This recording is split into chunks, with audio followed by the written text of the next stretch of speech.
रात के ठीक 2:45 एक सुनसान सड़क जिस पर सिर्फ पीली स्ट्रीट लाइट की कमजोर रोशनी टिमटिमा रही है।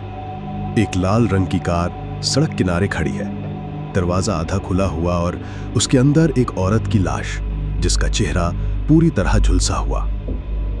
लाश के गले पर सिर्फ 2 गहरे निशान। पुलिस वाला फुसफुसाता है, फिर वही निशान। ये किसी इंसान का काम नहीं हो सकता।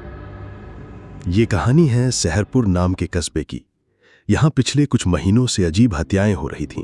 हर बार शिकार कोई औरत होती और उसकी लाश सड़क, होटल या किसी वीरान जगह पर मिलती।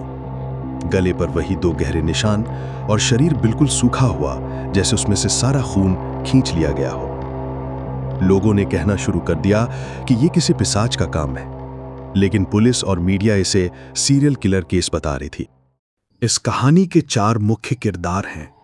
कबीर, एक पत्रकार, सच की तलाश में किसी भी हद तक जाने वाला। रिया, कॉलेज की लड़की जिसे हाल ही में अजीब सपने आने लगे हैं।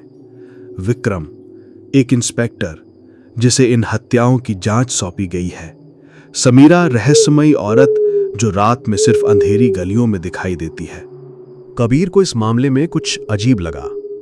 हर लाश उसी इलाके में पाई जाती थी जहां रेड लाइट एरिया था, और हर औरत का अतीत किसी न किसी रूप में देह व्यापार से जुड़ा हुआ था। इसलिए लोगों में यह अफवाह फैल गई कि ये मौतें किसी बदला लेने वाली आत्मा की हैं जो जिस्म का सौदा करने वालों को शिकार बना रही है। कबीर को इस पर बिल्कुल यकीन नहीं था। वो सोचता था ये जरूर कोई गैंग है जो डर फैलाने के लिए पिशाच की अफवाह उड़ा रही है। दूसरी ओर रिया बार बार एक ही सपना देख रही थी। वो सपना जिसमें एक औरत लाल साड़ी पहनकर उसके सामने आती है, उसकी आंखें जलती हुई अंगारों जैसी। वो कहती है, तेरा भी नंबर आने वाला है, जिस्म का सौदा कभी मुफ्त नहीं होता। रिया हर बार चौंक कर उठ जाती, लेकिन सुबह उठने पर उसकी गर्दन पर हल्के नीले निशान दिखाई देते थे, जैसे किसी ने रात को उसे दबोचने की कोशिश की हो। विक्रम को अब तक की जांच से कोई ठोस सबूत नहीं मिला, लेकिन हर क्राइम सीन पर उसे एक ही चीज मिलती, सुरमा जैसी काली राख। वो राख इंसानी नहीं लगती थी। वो कहता था यह हत्यारा इंसान नहीं हो सकता, और अगर इंसान है तो बहुत ही शैतानी ताकत से जुड़ा हुआ है। इसी बीच कबीर की मुलाकात होती है समीरा से, एक रहस्यमयी औरत जो हमेशा रात के अंधेरे में सड़क किनारे खड़ी दिखाई देती थी। उसकी खूबसूरती अनजानी और डरावनी थी। समीरा कहती है, तुम्हें सच जानना है तो इस रास्ते पर मत चलो, वरना तुम्हारा भी सौदा हो जाएगा। कबीर हैरान रह जाता है। वो पूछता है, कौन सा सौदा? लेकिन समीरा मुस्कुराकर अंधेरे में गायब हो जाती है। एक रात कबीर और इंस्पेक्टर विक्रम मिलकर उस इलाके की निगरानी करते हैं। सड़क पर सन्नाटा, ठंडी हवा और सिर्फ कुत्तों का भौंकना। अचानक उन्हें दिखती है एक औरत लाल साड़ी में, जिसकी चाल अजीब सी थी। वो सड़क पर खड़े एक आदमी को बुला रही थी।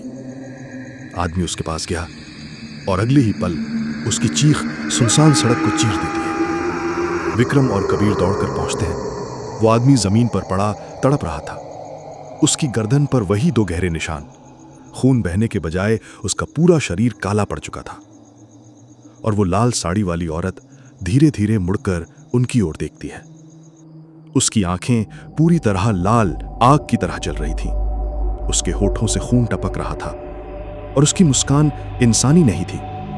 कबीर और विक्रम दोनों चढ़ हो गए। वो औरत धीरे धीरे उनकी ओर बढ़ने लगी। हर कदम के साथ सड़क की लाइटें टिमटिमाकर बुझने लगी। कबीर हिम्मत करके कैमरा उठाता है और उसकी तरफ रिकॉर्डिंग करने लगता है। अचानक उस औरत की शक्ल बदलने लगती है। उसके दांत लंबे और नुकीले हो जाते हैं, चेहरा पूरी तरह काला पड़ जाता है, और उसकी आवाज गूंजती है, ये सिर्फ खून का सौदा नहीं, ये है जिस्म का सौदा, और तुम्हारी बारी अब है। कैमरा गिर जाता है, स्क्रीन काली हो जाती है। कबीर और विक्रम उस औरत का सामना कैसे करेंगे? क्या वो वाकई पिशाच है, या इस खून खराबे के पीछे कोई और खतरनाक रहस्य छुपा है? जानने के लिए देखिए अगला एपिसोड।